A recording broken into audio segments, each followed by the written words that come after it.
Hi friends, please subscribe to Amravati Media and press the bell icon for more latest updates. Jethwani కేసులో కూటమి సర్కార్కు shock.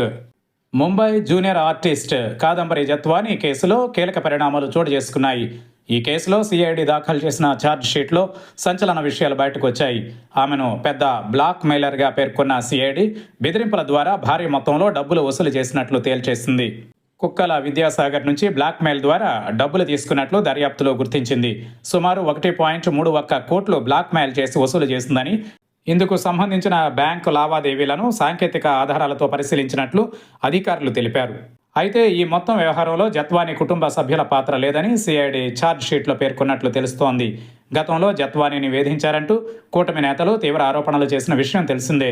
అయితే జత్వానీ కేసును అడ్డుపెట్టుకుని గత వైఎస్ఆర్సీపీ హయాంలో పనిచేసిన పోలీస్ అధికారులను వేధించేందుకు పెద్ద కుట్ర జరిగిందని తాజా పరిణామాలతో స్పష్టమవుతోంది.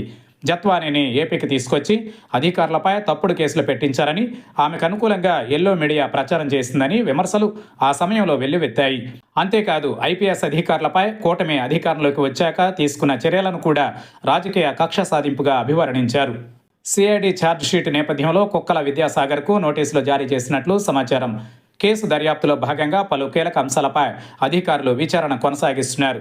సిఐడి ఛార్జ్ షీట్ నేపథ్యంలో జత్వానీ ఓ లేఖ విడుదల చేసింది. తనను ఈ వ్యవహారంలో బలిపశువును చేశారని ఆమె అందులో పేర్కొన్నట్లు తెలుస్తోంది. అయితే అడ్డంగా దొరికిపోయాక టీడీపీ, దాని అనుకూల మీడియా మళ్లీ కొత్త డ్రామాకు తెరతీస్తున్నట్లు స్పష్టమవుతోంది. జత్వానీ కేసు గతంలో రాష్ట్ర రాజకీయాలలో తీవ్ర చర్చకు దారితీసింది.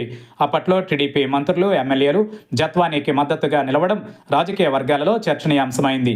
ఆ తర్వాత ఆమెకు స్టార్ హోటళ్లలో వసతి, విమాన ప్రయాణాలు, ప్రోటోకాల్ సౌకర్యాలు కల్పించడం కూడా హాట్ టాపిక్గా మారింది. అంతేకాకుండా విజయవాడ దుర్గగుడిలో ప్రోటోకాల్ దర్శనం కల్పించడం తీవ్ర చర్చకు దారితీసింది. అయితే తాజాగా సిఐడి ఛార్జ్ షీట్లో జత్వానీపై బ్లాక్ మెయిల్ ఆరోపణలు, ఆర్థిక లావాదేవీలకు సంబంధించిన అంశాలు వెలుగులోకి రావడంతో కూటమి ప్రభుత్వం హడావిడి చేసి అభాస్ పాలైందనే చర్చ నడుస్తోంది. జత్వానీ కేసు నేపథ్యంలో అప్పటి కీలక పోలీసు అధికారులపై చర్యలు తీసుకున్న విషయం తెలిసిందే.